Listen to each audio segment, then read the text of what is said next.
welcome back to another edition of Who You Got. I'm Greg, he's Jimmy, and we are here to give you some of our thoughts for the next hour or so. If you like what you hear, please give us a follow if you or subscribe to us. Jimmy, times have changed, times are strange. Here I come, but I ain't the same. Mama, I'm coming home. I can't believe Ozzy's no longer with us. He is not. I can't believe how many people are surprised that he's no longer with us. I can't believe he made it this far. It's true. But yeah, the tale of three, right? We got Malcolm Jamal Warner, Ozzy Osbourne, Hulk Hogan. 1 week, it's bad to be a kid that grew up in the 80s. Yeah, no kidding. Poor Theo. I mean, just an absolute footnote now after Ozzy and Hulk go.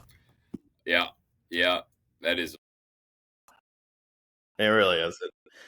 I mean, Hulk just shaped wrestling when we were kids. So, I mean, sad to see him go, too. But it always in threes, like you said. Yeah, I loved wrestling during that time period. I was a big Ultimate Warrior guy. He was my guy. I was sad when he passed years ago. Now Hulk's gone. And, it's really funny when you're watching the highlights. I almost, because I wasn't super into wrestling in the 90s anymore, but he did bridge, into the era of The Rock and people that we look at today. And, yeah, unbelievable. Yeah, it's sad. Well, I mean, like I said, if you were born in 81 like us, you were a Hulk guy or you were a Warrior guy, and most of us probably watched wrestling to what, we were 11 or 12? Yeah, I that's probably about right. I would say 11 or 12 was probably when it started to fade for me. Yeah, me too. But yeah, I was a Hulk guy. You were a Warrior guy. Was not happy in WrestleMania 6 when they made the Warrior the new face of the franchise, which didn't last very long, but hey, the Warrior tried for you. He did. I loved going to Blockbuster and renting those. Oh, me too. Yeah, it was so much fun. You could, go get WrestleMania 2 or 3. Yeah, it was odd. There would be a double VHS set for some of them. That was WrestleMania 4, the tournament? Yeah, awesome. Or 5. It was 4 or 5. It was a tournament. I don't remember. I'm not going to pretend like I do, but I distinctly remember going to Blockbuster and getting them. And then, like, back then, pharmacies used to rent videos as well. There was a place where I grew up called Farmore. It was before all, Rite Aid and Duane Reade and Walgreens, like, singularly took over everything. And, skulking around there while my mom was doing the shopping, picking out wrestling vids. It was awesome. Oh, well, let's move on to some happier news. We got to give a shout out to one of our listeners. I'm going to shout out our girl Katie, who called me up, told me one of her horses was running at Saratoga, gave me a hot tip. And normally when I get a tip in horse racing, Jimmy, let me tell you how many times they win. About, 1% of 1% of the time. But this one got its head down on the wire, 10-1. Thank you, Katie. Well done. Well played. Really made some money there midweek. Wish I would have got that tip ahead of time. Probably couldn't have done anything with it. But, might have told you to add a couple of dollars for me on it. Venmo you some money, but no big deal. Well, shout out Historic Art and Katie. Well done. Good job. All right. This show, all about football, Jimmy. So let's start with some football news. I don't know if you saw it. By the way, we're going to point out your shirt. It won't be your year. Might be our year. Show everybody as Who You Got has now moved to video. We'll get to the Browns eventually in this episode. But Honey Badger retires. Honey Badger not coming back to the awful Saints. Do you think he retired because he's like, I'm not coming back and going at best 4-13 this year? Yeah, well, I mean, if he doesn't need the money, why would you play on a team that you know is going to be bad? I mean, he's an LSU guy, so I'm kind of surprised that he's not sticking around in Louisiana and playing another season or it's swan song. But I love the Honey Badger. Liked him in college. Me too. Liked him in the pros. I know he had some trouble early on. I thought a lot of the criticism of him was unfair. That was my take on some of it. But he turned it around, became a great player. He's got a Super Bowl ring, doesn't he? He was with Kansas City when they won, wasn't he? Sure was. Yep. Yeah. So was. Hell of a career, and you never know. Sometimes these guys pop back up, a couple injuries. They stay in shape. They get the call. They come back. You never know what'll happen. Well, I think, unfortunately for him, the Saints probably hold the rights to him for a while, even though he retired. I don't know if his contract was up. That's something we'd have to look into. But, yeah, it wouldn't shock me, him being an LSU guy, if he popped up Cincinnati, maybe. Cincinnati starts the season out well. Burrow gives him a little call, says, come on, one Tiger to another, come be a Bengal. Yeah, the only problem is their defense is so stacked. I don't know if they need, It's true. It's a good point. Their defense is fabulous. Yeah. I mean, he would be a perfect fit. I mean, he would be the best defender on the team if he went there right now. Yeah, he would be for sure. That's actually a really good call. Maybe that'll happen. Yeah, I mean, and he's got some trade value there. I'm sure the Saints don't want to think about punting on the season already, though they should. So they probably don't want to trade him yet. But maybe that's his move. He's just holding out to see if there's anything out there. Now, is he retired? He can. I don't know if he can. What the legalities is, he can dip his toe and talk to other teams, and it's not maybe tampering. And I don't really know how that works, but you'd think if he wasn't going to play, they would take less for him than they could potentially get at the top end, and maybe he does end up somewhere else. Cincinnati is a great call. Yeah, we'll see. But maybe he just had enough of football. But yeah, Cincinnati, I don't know what's going on with Cincinnati. I don't know if you saw this, but Trey Hendrickson basically posted a picture of him packing up, going to the beach in Florida for day one of Bengals training camp. It's fine. No, I did hear Joe Burrow talking about the need to sign him and get them in. I mean, he famously did it at the pregame of the Super Bowl last year, but he's come out again and talked about it recently, so he's got his guys back. But Cincinnati is historically cheap, which I don't really understand in a capped league why you wouldn't spend all your money. They're one of, I don't know, we could probably pull it up. They're one of the lowest valued NFL franchises, if not the lowest. I'm not sure where they rank, but they're in the bottom. Like, why wouldn't you spend the money you've got? It's a great call. I mean, you have the money. You know that your defense is going to be rough. Why wouldn't you sign in the guy who led the league in sacks last year? Doesn't make a lot of sense to me. The guy has a shot to be the defensive player of the year every year. I don't know why you need someone to lead that defense. Yeah, and he's in his prime. I mean, it's the time. It's the time to pay him and move on. You're not going to have a window like this forever. Well, the other news that came out, and I'm going to quote our friend Brian, how very Jets of you. Justin Fields carted off practice number 1. Yeah, it doesn't seem. I heard that last night, and then I was listening to radio this morning, and they didn't seem overly concerned. But I'm like, well, he got carted off. It seems like what's the latest news on that? Any updates? I mean, it's a toe, so who knows? I mean, sometimes these toe injuries though linger, and if they can't, get it right, they don't feel like they can get, I don't know, pressure. They can't put any pressure on it as a quarterback, then they can't plant. So it becomes a huge issue for them. Yeah, I mean, turf toe always, when I was younger, I'm like, what are we talking about? It's a toe, tape it up and get out there. But that's what I'm saying. But it is bad though, especially for a running quarterback who has to not only plant to throw the ball, but to get out of the pocket. Like, if your big toe's jacked up, it is majorly painful, and you just don't have the, I don't know if it's dexterity in your feet, but you don't have the movement. I mean, it just doesn't work. So that could be more problematic than it sounds if it doesn't heal up. The good news is, I mean, they've got 6 weeks till the season kicks off, and you might not get a lot of reps in training camp if it's really banged up, but he should still be able to go through walkthroughs and whatnot. Yeah. It's the Jets. It's the Jets. I mean, it wouldn't shock me if his toe falls off tomorrow. Yeah, I know. Yeah, you're not wrong. Who's the Jets' backup quarterback? I don't even know who their backup quarterback is. You got to go to let's look at their depth chart. I'm sure they have amazing options. Is it Tyrod Taylor? I think it absolutely is. Yeah, I believe it is. In the number 2 slot here. Let's see. It is Tyrod Taylor in the 2 hole and Adrian Martinez in the 3 and Brady Cook in the 4 hole. So they have 2. There's no 3 and 4, basically. We'll see what Adrian Martinez can do in the pros. I don't know if it's going to translate from college to the pros. I believe he was the quarterback at Nebraska, correct? I do not know. I believe that's where he was slinging it. Yeah, I mean, the Jets will Jets if. Yeah, I mean, yeah. We know they're gonna, and the Browns will Brown. Let's talk about this comment. I guess he has to say it, but can't wait. You're wearing the perfect shirt for me to ask you this question.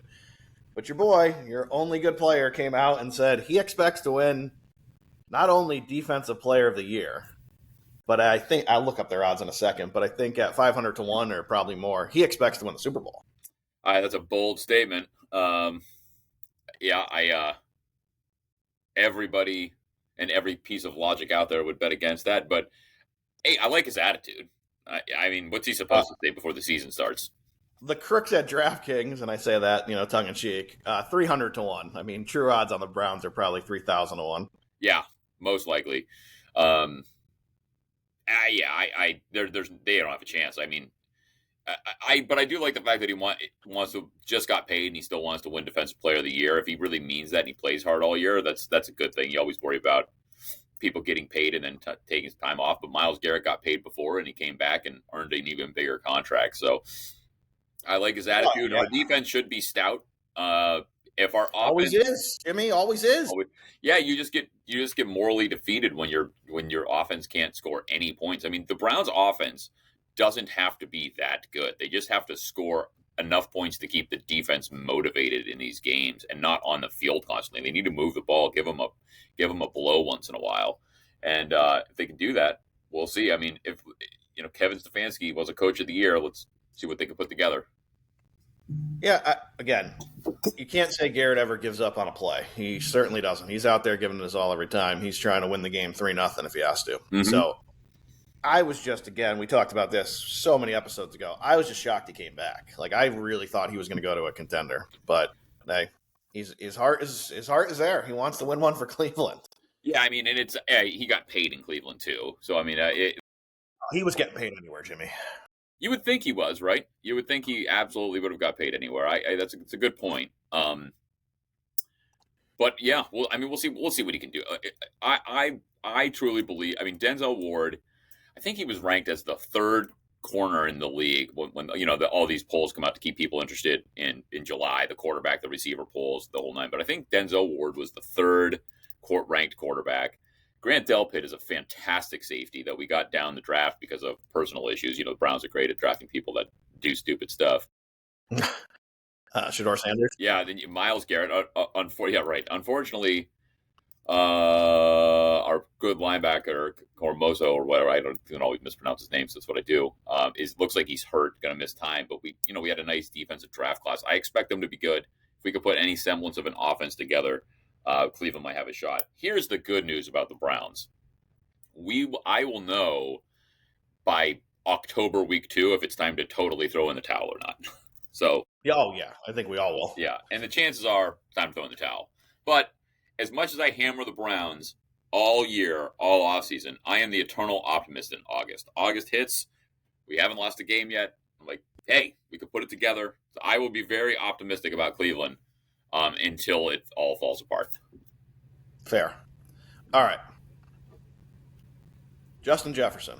I don't know if he's playing possum, trying to lower expectations a little bit, and maybe he knows that may take teams by surprise, but he's already come out and said, hey, look, be patient. This guy's a rookie, talking about McCarthy. So what's he doing here? Is he trying to take a little bit of the pressure off, coming off that huge season, not to expect the exact same? Is that the game here?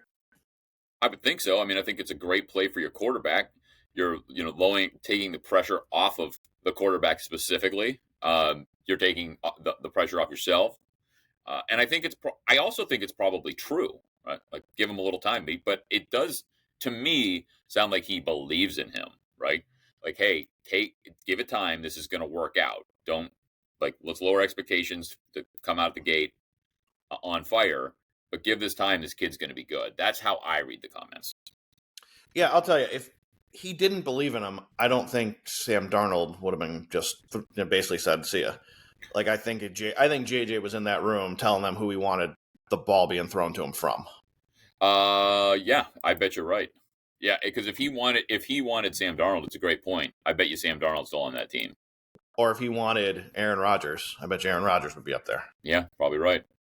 I just think so I think it's a good move by him to do what you just said. Basically, take a little pressure off JJ, say, hey, we don't expect 14-3, everybody. Like, he's a rook. Or, also, don't expect a bunch of touchdowns and yards. And, hey, maybe that's exactly what's coming, but get everyone to take a step back for a minute and say, oh, all right, maybe the Vikings won't be what we think they might be. And then they start jumping up and taking teams by surprise. So I think it's a good thing for JJ rather than come out and say, no, this guy's the GOAT. He's going to throw me 25 touchdowns this year. No, I agree. It's a complete opposite of what Myles Garrett did. Right. Raising expectations. Right. he levels that expectations. It's always good to exceed whatever you set. So you But lower the again, bar a little bit, right? Go. when you're 300-1 to win the Super Bowl versus where are you 28-1? I guess that's what you say, Yeah. right? Yep. All right. And then last one I just kind of jotted down for news was just everyone get ready. August 5th is the premiere. We have the Billy Goats on Hard Knocks this year. So we'll get to see what Josh Allen is thinking. I don't see him taking many snaps in the preseason probably, but I don't either. I wonder if they follow his wedding leading up to it. We've got a lot of, oh, they probably do. yeah, I I bet would they do. think. The good news is, and I know you said you didn't really love it, the in season, but in season this year is the NFC East. So maybe we'll actually watch Brian Dable get fired on the show. That would be exciting. Because it might happen. Yeah, and it's not that I didn't like or I don't like the show. Hard Knocks preseason, you're so pumped for football. You're following all the news. It's a great window into what's happening, and it's getting you excited. But midseason, there's just so much content to watch between highlight shows. We're looking at betting line. I mean, there's so much to do that it's like you have an enormous amount of content to follow. So it's not as singularly exciting, right? That's my argument. But preseason, the Bills, it's fantastic. August, you're pumped. You're looking forward to it, the new episode dropping. And think about how we consume most television now. We do it and we binge through it because the entire season drops. It's the one where it doesn't. It's in live time, so you're excited about the next episode the next week. Yeah, absolutely. And we'll start with the AFC East, breaking that down for a minute, since in honor of the Bills being on Hard Knocks. But Jimmy, before we do that, I just got to say, look, we got a few business owners out there. If you want to increase traffic, you want to increase memberships, you want to increase sales, what you got to do, Jimmy, is hit up our boy Game Changer Mike 2025 on X. This guy will hook you up with an athlete. He'll come to your spot. He'll sign autographs, and he will boost your sales, your traffic, your memberships. Game Changer Mike, he's the guy. Got to hit him up. Instagram, X, Game Changer Mike 2025. All right, AFC East. I mean, I think this is probably the conference we are going to agree on the most. Power rating here, the Bills are 3rd out of 32 is where everybody sees them. Their schedule is, I mean, you look at the projected odds, they are favored in every game. Every game. So they start out with Baltimore at home. Projected line is between 2 and 3. Go to the Jets, then they get Miami, New Orleans, and New England at home. Then they go to Atlanta. We are probably looking at worst 5-1 to start the season. Yeah, the early weeks are always tough.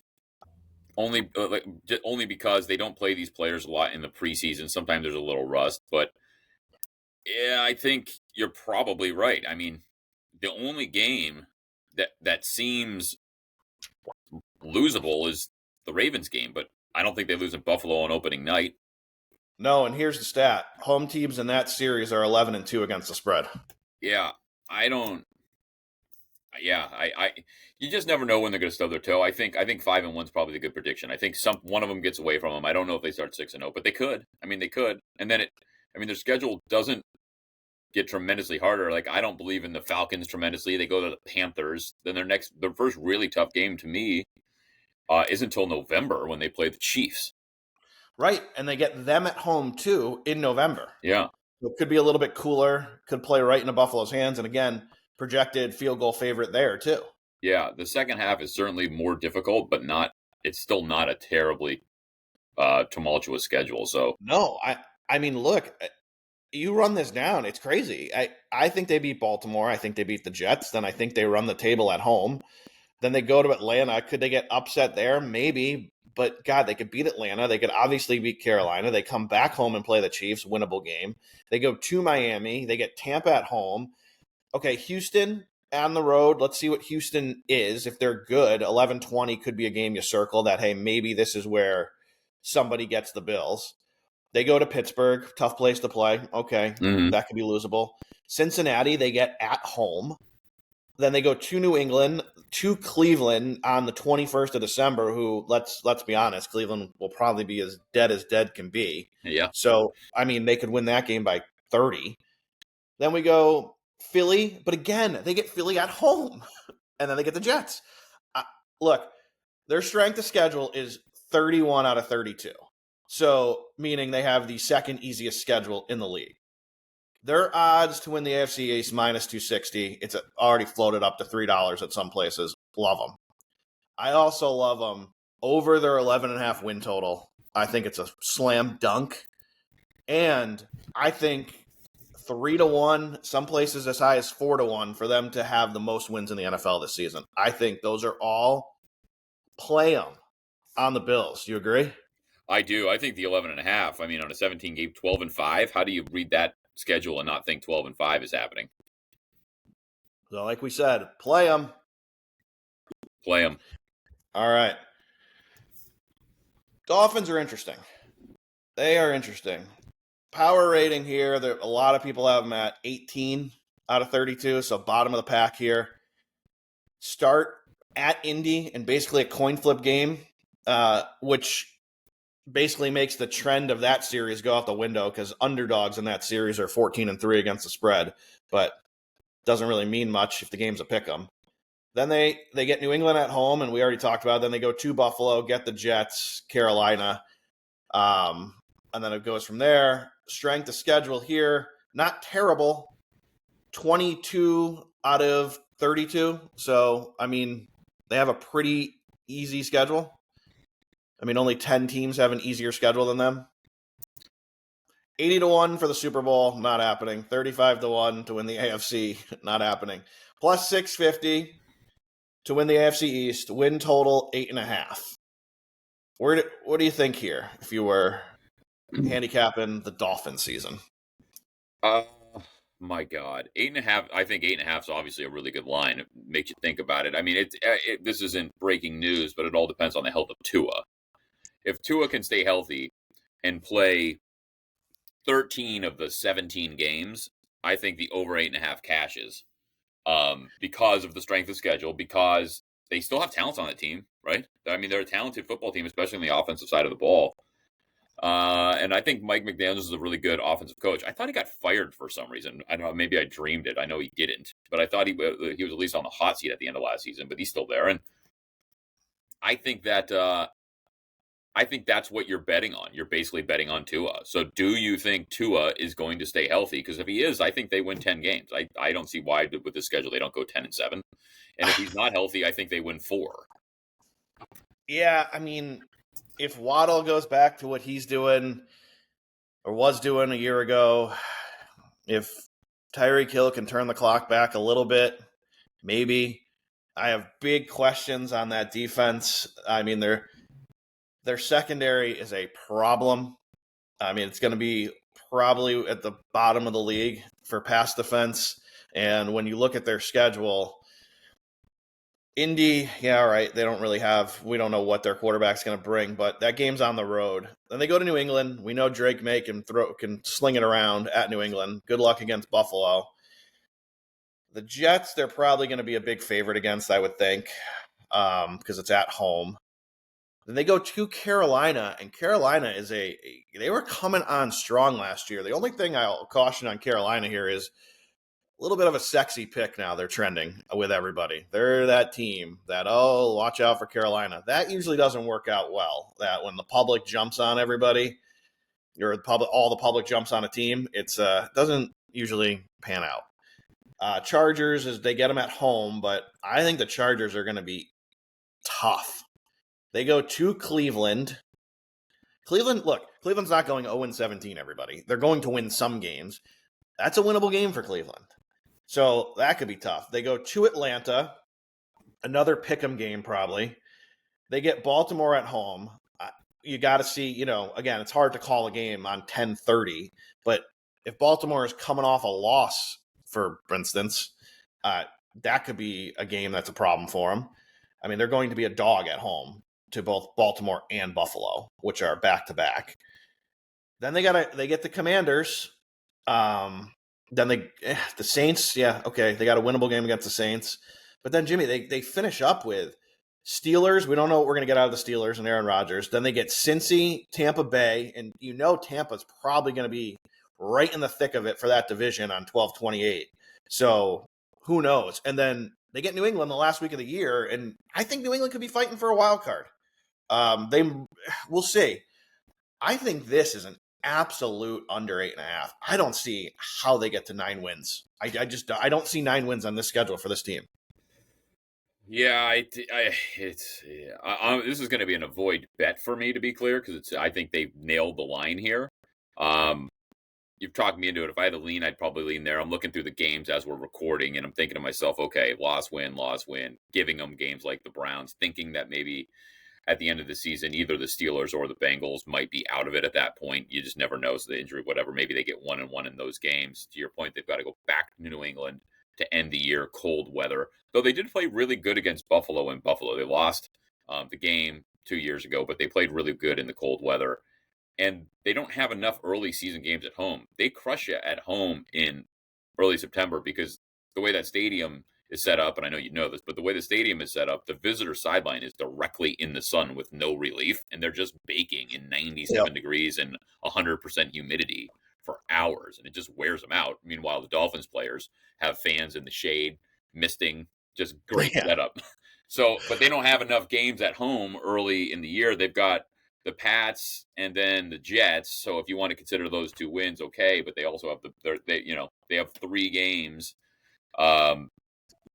by week 5 that are on the road. So it's not really, I'll go under. I'll say under, probably an avoid for me, but I'll say under. So we're saying a good move for the Dolphins betting this year is fade them. Fade them. All right. Next team in the East. Again, like I was just saying about the Panthers, this seems to be a trendy pick now. Not shocking because of the fandom they have, but the Patriots. Vrabel comes in, and I think Mike Vrabel's a great coach. I think what he did at Tennessee with, never a really superstar quarterback. He had a superstar running back emerging in Henry at the time, but never really had a superstar quarterback. And he made a couple runs in the playoffs. I think he's a really good coach. I think it's a nice upgrade for them. But people are saying 9, 10, maybe 11 wins out of this team.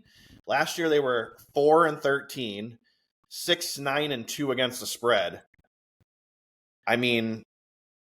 That's a big jump, Jimmy. Yeah. What's the total on this one? 8.5, just like the Finns. But you see a lot out there. 9, 10. Some people are saying, they might win 11. Now, I'm going to go. Oh, my goodness. I would probably lean under looking at the schedule on this one. But this is one where I know Vegas is good with these lines. This is another one where I think it's a really good line, but I'm going to say under until they prove that it's all turning around. Drigme had a nice rookie campaign. He did. So maybe. And to your point, Vrabel, Vrabel had subpar quarterback play. What's his name did have a really good long ball. Tannehill did throw a really accurate long ball, but that was the one thing he did well, which a lot of these guys coming out of college can do. They can throw the long ball accurately. It's the outs and the crosses and all the other things that kind of get them in trouble. And he got the team to a 1 seed. So he is a big upgraded coach. They have some talent there. But until they do it, I just tend to go under. Yeah, the problem with Tannehill was he just couldn't move in the pocket. He was not a scrambler. He was a pocket. He was the definition of a pocket passer. Yeah, and he was fast in a straight line. He was a receiver in college before he changed to quarterback, which makes it kind of surprising. But he never really had that great presence on how to get out. If you got him running straight, he was quick, but he wasn't. Couldn't get out very often. Yeah. Here's what they got going for him. They got the third easiest schedule in the league. They start with Vegas at home. It's going to be. It's the first game, to your point, so you never know what to expect, but I would expect a win there. They go to Miami. We don't know what Miami's going to be, right? We've already discussed that. They get Pittsburgh, Carolina at home. They go to Buffalo, tough game. But then they get to go to the Saints and to Tennessee, 2 teams that we don't think are going to be that great. Then they get Cleveland. So they get a stretch of Saints, Titans, Browns, Falcons. Browns and Falcons at home. To Tampa, Jets home. To Cincy, Giants home. Buffalo at home. Good luck. At Baltimore, loss. At Jets, coin flip, Miami home to end the year. 9, maybe 10 or 11. I don't know. I mean, if I run this down, and let's just be fair, I'll give them a win at Vegas. I'll give them a win at home against Carolina. That's 2. I'll give them one of the 2 again between Saints and Tennessee. That's 3. I'll give them Cleveland 4, right? We're at 4 now. I'm not going to sign on Atlanta yet. I'll give them the Jets. That's 5. I'll give them the Giants 6. And I'll give them either the Jets or Miami. I got them at 7 most likely. Put them in the... So 7 guaranteed. They'd have to win 3 out of those 10 that... Or 2 out of those 10 that I think are coin flips or unwinnable, we'll say, because I don't think they're beating Buffalo in Buffalo. Let's just be clear. And I don't think they're beating Baltimore in Baltimore. And to me, chances are they have to win 3 of those because one of the games we just counted as wins is probably going to be an upset loss. Like something will go wrong, right? Sure. Good point. Yeah. So, and again, the one thing they're going to have to do is improve their run defense. I mean, they were 28th in the league in runs per carry last year. And they're going to start right off the bat with Vegas with their brand new running back. And he's going to want to make a point right out of the gate. So could that end up actually being a problem and a loss? Who knows? This one for me is going to be a 100% pass on this bet. I don't like it. I'm not playing it either way. I'm going to avoid as well, but I would take the under. Here's my hot take before we get there, and we'll give our picks. I think the Raiders go in and win that game. I think Pete Carroll, Geno Smith, Gentry, and I think Tom Brady wants them to go in and win it as a part owner of the Raiders. I think they go in and get it done. Yeah, I mean, again, we're not talking about a 20-point dog. We're talking this game's going to be around a field goal, 3.5. Yeah. So, I don't hate the play there. All right, ending the AFC East is the Jets. Oh boy, 5-12 last year, 6-11 against the spread. Aaron Glenn comes in to try to clean up the mess. Well, we already talked about Fields, so we don't know who the quarterback's going to be, but I'm sure his toe will be better by week 1. Absolutely hysterical that Pittsburgh happens to be the first game. And it's probably going to be around a 2-point line, Pittsburgh being a favorite with Aaron Rodgers coming back and Fields facing his most recent team. What do you expect out of the Jets? And power ranking, by the way, 29th out of 32. So not great. Yeah, I don't expect a lot out of just it's 5.5. Is that the total? 5.5 is the total. They're hanging on them. They have the 12th toughest schedule. Yeah, in the league. I don't even need to break down the schedule in full. It's an avoid for me. I think it's probably under, but this is what I would say for the Jets. Just like when Dan Campbell and Aaron Glenn got to the Lions, that first year, what were they, 0-9 or something, or 0-8 before they won a game? It could be the start of them building something. It's more how it looks. Are they competitive while they're trying to figure this thing out?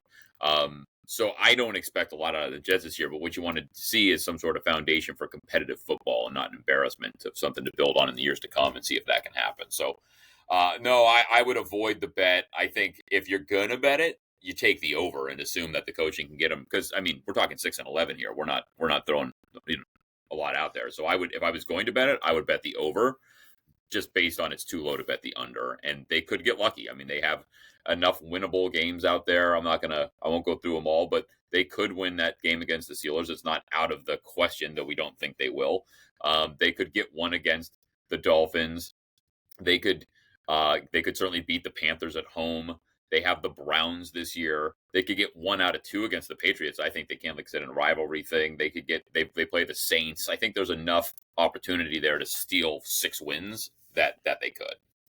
Yeah, when you look at their schedule, and the sad thing for the Jets is, I mean, they do have some weapons on offense. It just sucks that they haven't been able to get any momentum, but you got a great receiver, and Garrett Wilson, you got a great running back in Breece Hall. It's just when you're constantly behind and the defense, which was supposed to be great, has kind of failed on the last 3 to 4 years. But when you look at this schedule, my God, I'm against you here. If I'm making a bet on the Jets, I'm probably going under. And hey, good luck getting a 5-12. I don't think they're going to beat Pittsburgh. Buffalo's a loss. They're going to get stomped at Tampa Bay. Probably not winning in Miami. Dallas is going to be a hell of a lot better. We'll get to them either later, probably in a different show. Then they got to go play Denver, which I think is one of the overseas games. They're not beating Denver. Yeah, maybe they can get Carolina, but on October 19th, if Carolina's rolling and they're actually, like people think, and they're maybe they're competitive, Carolina go in there and get a win. The Bengals are going to smack them in Cincinnati. Cleveland has a good chance at getting them. Although Cleveland will be a dog, but that could be a defensive fight. They go to New England, to Baltimore. They get Atlanta at home. We don't know what Atlanta's going to be. You're right. They'll probably get one against Miami. We don't know what to expect from Jacksonville. They got to go there. Saints will be obviously a winnable game. New England at home, to your point, could be a winnable game. And they finish at Buffalo. This is a rough schedule. I mean, we could be looking at, let's see, Pittsburgh, Buffalo, Tampa, Miami, Dallas, Denver, Carolina, Cincy. They get a bye week 9. We could be looking at 2-6 at this bye week easily. No, for sure. This is what I think could play. If Justin Fields comes back healthy, they have Breece Hall, but they also have Braylon Allen, and they are two really good running backs, and they have Guillermo. But I think with Justin Fields, they're going to run the ball. They're going to have low-scoring games. They're going to have decent time possession if they can figure that out. They've got way too much talent at running back to not be able to do it. Aaron Rodgers' system last year was terrible. There was no motion. Everybody was getting stuff to the line. The defense knew exactly what was coming. So I think that they're going to win a couple ugly games in there. Now, again, I'm going to avoid, but if I was betting, that's what, I think I would say, could they get to, 6-11 if they're actively still engaged in playing football and not making mistakes because they're running the ball, not giving the other team a ton of opportunities. I think it could work out. Tyrod Taylor, really, when we think about it, is a pretty good backup in that position, right? He's not. I'll call him a professional backup. He is. Yep, absolutely. So, I mean, six wins in a 17-game season, I think it could get done. Do I think they could be 2-6? I think they probably will be, right? But then can they squeak out 4 more wins over the second or over the final 9 games? It's possible. All right, so split us here, 1-1, one looking under, one looking over. All right, so here's the thing: you can do this at some books. We won't sit here and try to find them all for you, but I know one is Bet Rivers. But a lot of books let you pick the exactas for these conferences now, where you get better odds. So you like Buffalo, you don't want to lay $3. That's fine. You can pick who's going to come in second, who's going to come in second, third, and fourth, and your odds kind of go up if you can predict the whole division. So if you were doing that, Jimmy, mine would be, and it's not going to be a shock here, it would be Bills, Patriots, Dolphins, Jets. That would be the way I see this going in the East. How about yourself? Yeah, I would. I think the Bills and Jets are the obvious two, right? And then the Finns and the Pats are which direction do you want to put them in? I'd be interested if you took it both ways, what that would look like, to see if that would work out, because I think we're pretty confident Bills on top and Jets on bottom, and if that would hedge you way out of the bottom. But if I had to bet today, gun to my head, I would probably go against you and go Bills, Finns, Pats, Jets. Okay. So me and Jimmy taking different stands on the Pats and the Jets. All right, let's go to the North. This one's interesting because we got a lot of people split here between the Ravens and the Bengals. Ravens are currently, minus 165. Bengals have floated up to plus 270, probably because they haven't signed anyone on defense yet. Nobody at all. So the odds still are getting a little better if you like them. So let's start with the favorites. The Ravens, power ranked the second best team in the NFL right now. Strength of schedule is the 18th toughest out of 32. So right kind of middle of the pack. Mm-hmm. They are, like I said, minus 165 right now. DraftKings to win the North, plus 350 for the AFC, and 6.5 to 1 to win the Super Bowl. And just like the Bills, they're setting the Ravens 11.5 for their projection to win. I guess my thing here, this team 13-6 last year, 11-7-1 against the spread when you include the playoffs. Harbaugh's, this is his 18th year. He knows what he's doing. He's one of the best in the business. But I think this team, and the obvious is everyone Lamar's health, but I think he's learned how to run and protect himself at this point. So I'm not really concerned about Lamar getting injured. My thing here is, what has Derrick Henry got left in the tank? it looked like he's in his third year, which is, I mean, that's how good he looked last year. It looked like he was literally his third or fourth year. He looked that young, but he's not. He's in his early 30s. Does he have another season like last year in the tank? I think that's what the Ravens come down to, because I don't trust their receivers. I do trust Mark Andrews. I think the last image of him is unfortunate with him dropping the pass and he caught a bunch of shit. But I think Mark Andrews is still one of the best tight ends. And fantasy-wise, he is the best value in tight ends right now because he's dropping to like the 8th, 9th round because he dropped the pass. This guy is a number one tight end. He was going off the board last year, everybody, like 30th overall. Yeah. Like, this guy is legit. I think so. I think he has a weapon there. He definitely has a weapon in Likely. So he's got two great tight ends. I don't trust Bateman. I'm not a big fan of the receivers. So I think it comes down to Henry. So let me throw it back at you. Maybe he doesn't have a season like last year, but if he's 80% of what he was last year, does that get it done? Get it done how? To win the division? To win the Make division. The playoffs? Yeah, to win the division. To win the division, to get him over their 11.5 here. No. Makes it a lot tougher. That's the question. It's tough. Looking at their schedule, right? And it's not a bear, but if you look at it, they go to Buffalo, and I think we're both in agreement. You got to back Buffalo at home week 1, especially with that trend of 11-2 for home teams in that series. They're going to beat Cleveland. They're projected to be a 4 to a 4.5 point favorite against Detroit. It's at home. Okay. Look, they go in a 4-game stretch. Detroit, Kansas City, Houston, and the Rams before their bye week. I see it 2-2. I know people are going to say you're nuts. They're going to go 3-1 at worst. They might just run the table. I see 2-2. I see Houston or the Rams clipping them at home, and I don't see them beating Detroit and Kansas City back-to-back weeks. I just don't. I agree. I agree with everything you say. I have circled under. I think they go 11-6 this year, based on their schedule. I think with going to Green Bay on the 28th of December is no easy feat there, because Green Bay is going to be, that game is going to be meaningful for Green Bay. You can write that down. That's going to be either for the division, because Green Bay is going to challenge Detroit this year, or it's going to be for a playoff spot for Green Bay. Possibly Baltimore too, but Green Bay at Lambeau the 28th, that's why that game right now projected pick 'em. They have to go to Cincinnati on the 14th of December. That's going to be a meaningful game for both teams. Probably, in my opinion, it's going to be for who takes that step in the division, who is now the front runner. Look, they'll pound New England at home probably on the 21st. So they have some very winnable games, but I think the schedule is a little deceiving. It looks easier than it's probably going to be. They get Chicago at home, fine. They're probably going to beat them at home, but Chicago's going to be better, right? They go to Minnesota. We don't know what to expect from Minnesota. This schedule is not as easy as it looks, in my opinion. I don't even think we'll see. Look, Mike Tomlin is probably going to be right there because he just never isn't, right? So that game at Pittsburgh on January 4th could be a big one. And if the Steelers get them, that could be the one that puts them to 11-6, to your point. I just think 12 is a big ask out of this schedule. Again, Ravens are going to be good, and 11-6 is going to get them in the playoffs.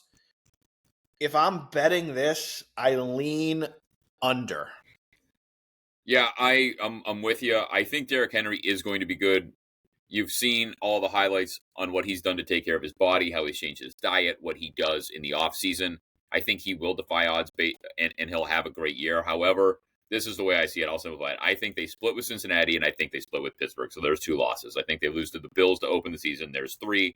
They lose to either the Chiefs or the Texans, I believe, and they lose to either the Rams or the Lions. So I just got 4 without really having to dive deep that I think they lose. And then I think there's just going to be 2 other ones out there that happen to them, that the schedule's tough enough. So based on the fact that I think there's at least 4, and they could lose 3 of those games. I mean, they could lose, I think the Texans, the Chiefs, the Lions, the Rams, that 4-game stretch, they could go 1-3 in that 4-game stretch. They could win them all too, to be clear. But I just think it's a gauntlet. 11-6 to me seems like what I have circled when I go through it. Then I look at the line at 11.5 and I say under.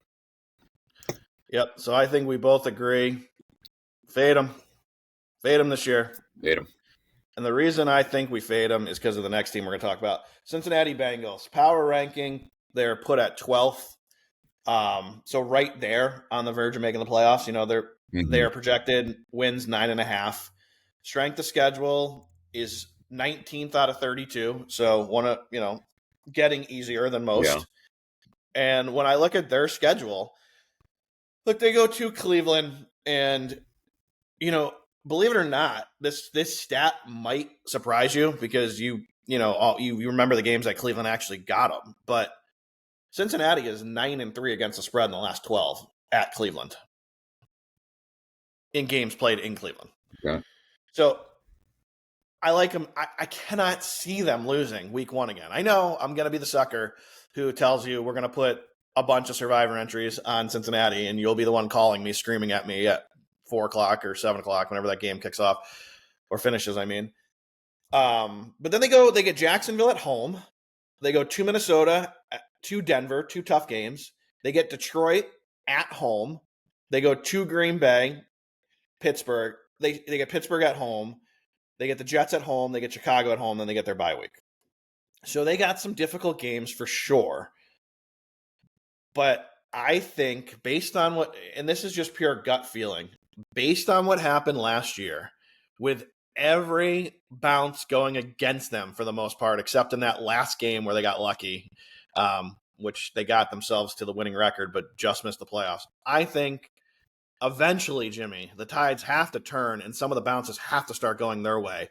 So I'm going to endorse not only the Bengals to be over their 9.5 win total, but I think they're going to win the North plus 270. Lock it in. I think there's a good chance they do. I've got 11-6 circled here as well, so I think 9.5 is a great play. That will be one we play for sure.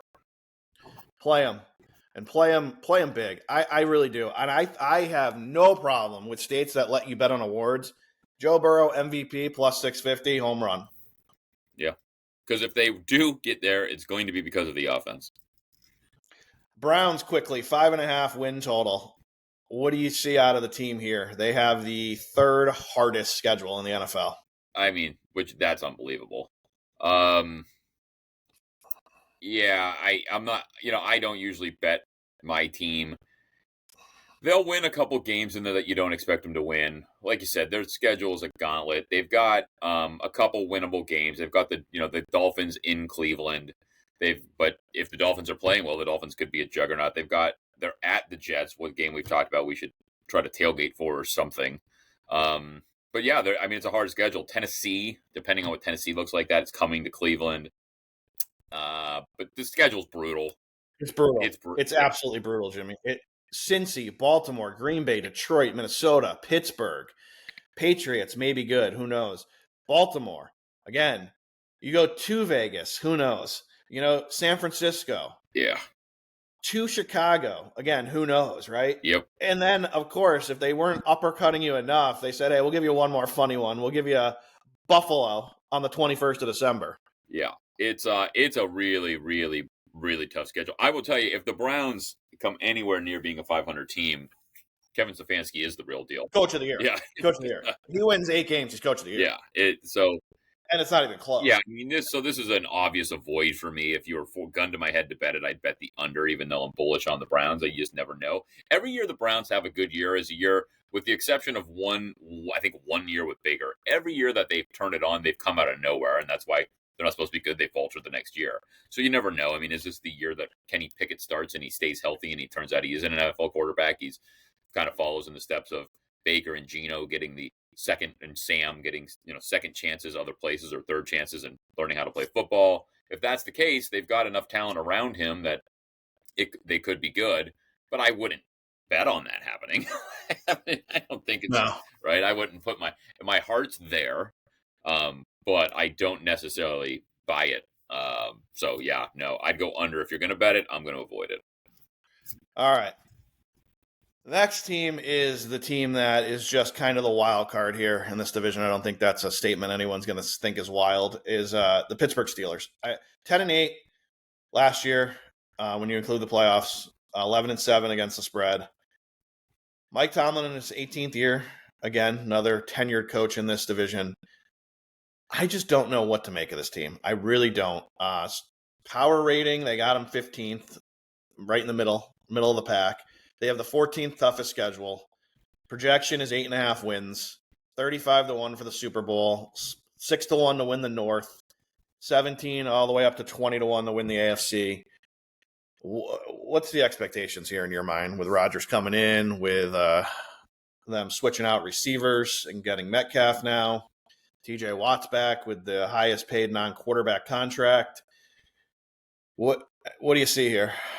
Yeah, look, until Mike Tomlin has a losing season, I think 8.5 is a gift because he hasn't had one yet. So why would you bet against that history, right? Like, so to think they could go 9-8 even if they're down, to me is a home run. So I'll just start there based on that. But look, they picked up Jalen Ramsey, so they picked up some corner help. They've got, like you said, DK Metcalf. They've got a pair of tight ends, Johnny Smith and Freiermuth. TJ Watt re-signed. He's happy now, and he's one of the best, if not the best defender in the game. The AFC North. That's what we talk. That's why Cincinnati needs to sign at Hendrickson. You've got Myles Garrett and TJ Watt on two of your other teams. Like you've got to have some. So I'm going to go with they're going to be good, but it's going to be typical Steelers, and they're gonna make the playoffs as a wild card, and they're going to lose in the first round. Because Rodgers, as much as I was a fan of Rodgers for years, he's been bad in the playoffs. He falters in the playoffs. He doesn't want to make a mistake. He doesn't take enough chances, and his teams lose. So I think that's what happens to Pittsburgh. There's my prediction. Wild card team for the Steelers, over the 8.5 win total, out the first round.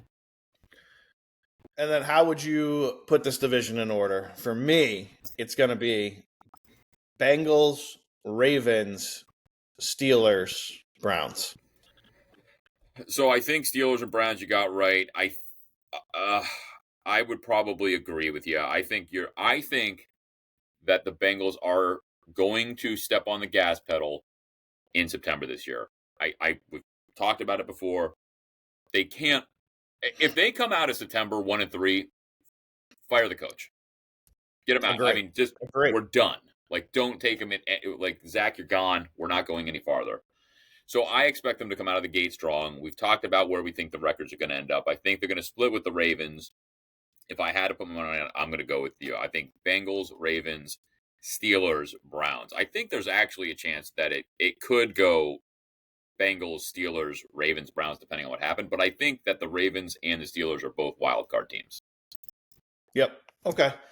So very interesting division there. Let's end with one more today, and then we'll break down more as we have our other shows. Quickly, we'll go through the AFC West because I want to get your opinion here because this could be a real competitive division. And I think it comes down to who do you think can upset the Chiefs? Can it be the Broncos or the Chargers? Broncos, 14th power rating out of 30, so right there. They have right in the middle strength of schedule. Predictions, 9.5 wins. Can Bo Nix and that defense do it again, or do they take a step back? I think they can do it again. I think the Chargers, this division is, think about this. Andy Reid, Sean Payton, Jim Harbaugh, Pete Carroll. Like, I think all these teams have a chance. I know Vegas is going to be our pick to finish last for obvious reasons, but they've all got extremely solid leadership with people that are used to winning games. Now, Andy Reid's clearly the best coach in that conversation, but everyone else is good. I mean, they could all be Hall of Fame coaches by the time it's all said and done. Sean Payton maybe is already, I don't know, with the Super Bowl. But, yeah, so I don't think Denver takes a step back. I don't think he's going to let it happen. I think he handpicked Bo Nix. He knows what he's doing. Harbaugh wins everywhere he goes. So I don't think either of them do. I think this division, they're going to beat up on each other. Yeah, so the Broncos were a good betting team last year. They were 12-6 against the spread. Bo Nix, though, he threw for almost 3,800 yards. He had 29 passing TDs. Came in with another 4 rushing. Sophomore season, can he do it again? Or is the league going to be ready for him, especially in the division? It's going to be very interesting to see. I think, not my personal opinion, I think 9.5 is asking a lot. I think it's going to fall right on 9. I think they're going to wind up 9-8, and I think the last 2 games of the year is going to be why when they go to Kansas City and host the Chargers. I think 2 out of the 4 teams, obviously not the Raiders, sorry, are going to make the playoffs. I think it's going to be the Chargers and the Chiefs. When I look at the Chiefs, obviously their power ranking is very good. They're 4th out of 32 for all the reasons Jimmy just told you. Mahomes, Reed, Kelsey, which I think Kelsey, I don't know how much is left in the tank, and that's not a shot at him. He's a first ballot Hall of Famer, but he's just getting up there a little bit, a little tread on the tires, I think they go under their 11.5 win total myself, the Chiefs. I think they take a little bit of a step back. I think this is the year they don't rev the engine like we think they're gonna, and then next year they probably add some pieces, get a little bit younger, and then they probably make another run at the Super Bowl with Mahomes. That would be how I kind of see the Chiefs. But how about you? I mean, what do you think about the Chiefs? It's hard to bet against the Chiefs until they really get scrubbed out. I mean, they had a couple seasons where it looked like they were dead and they came on strong at the end of the year. Last year they won everything all year and then lost in the Super Bowl. So I don't know. It's really hard to bet against them, but I'm going to. I think that based on what I just said, look, I wouldn't be shocked if Vegas got one against them. I think this division is going to beat up on each other. I think that's why the win totals are 9.5, 9.5, and 11.5, because they know they're all competitive. And I think the division winner at best has 11 wins out of this division. So anybody over, which Kansas City, what is it, 11.5, I believe? 11.5, yeah. Yeah, I would take the under on that. It's a risky play, but again, I just think these teams are all going to be good. And I'm not totally discounting Vegas at this point. They've got, I think they've just made some really smart moves there. I know they're Vegas, and usually the Raiders are the Raiders, but I think it's just too much of a gauntlet. So I think they're all going to end up in that 9, 10, 11 win thing. I think one of these teams is a wild card. Again, I've got 2 wild cards coming out of the North, 1 coming out of the West. I don't know which one it's going to be. I tend to agree. Again, Chargers record last year, including the playoffs, was 11-7. Another great team against the spread. They were 12-5. Harbaugh's second year, he like you said, he wins everywhere he goes. Mm-hmm. Their power rating is 10 out of 32. So if you obviously simple math, they're expecting him to make the playoffs. Their win total, just like the Broncos, 9.5 plus 310 to win the West. I think is a great value play. For me, I'm gonna go this way. I'm gonna go another upset. I'm gonna go Chargers, Broncos, Chiefs, Raiders. My hot take, Chiefs just missed the playoffs. Wouldn't that be wild? It's got to happen eventually, in my opinion. So I think, again, I just think the offense is not there. Mahomes is there. He's top, as we know, top 5 quarterback in the league. He's probably the best winning quarterback right now in the league. But I just don't think he has the weapons. I just don't. And I think when you look at the defense of the Broncos and the game management of Harbaugh, I think both those teams could jump them this year. Well, I don't know that I can predict that the Chiefs don't do it. I think I would predict that the Chiefs win the division or are the wild card. But I don't think it's a crazy hot take by you, and I wouldn't be surprised. I'd be real excited if Kansas City didn't make the playoffs. That would be fantastic. The NFL doesn't want that to happen. They want Patrick Mahomes in the playoffs, believe me. But I would be. They definitely do. Yeah, I would be pretty excited. The only thing the reason that I would want them in the playoffs is I want Burrow or Allen, and Burrow's done it, but Allen or Lamar to beat Patrick in the playoffs. I don't want this bullshit excuse if one of them goes on to win it. Well, they got it down year with Kansas City and they didn't have to face them in the play. I don't want to hear that narrative out there. So I'd like them in so that they can lose to one of the other quarterbacks.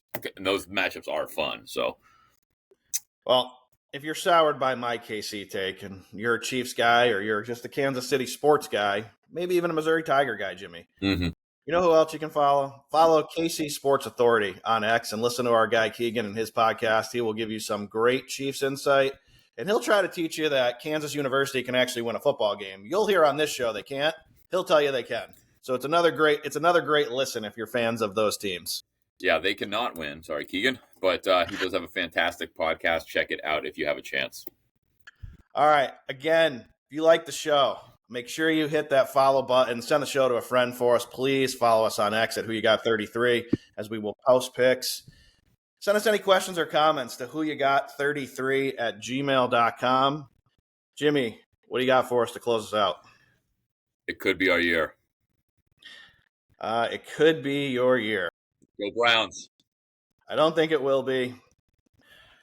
I will end the show like I started the show, in memory of Ozzy.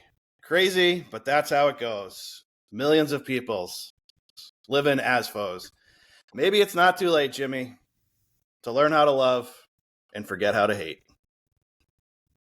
Rest in peace, Ozzy. Rest in peace, Hogan. We love you both.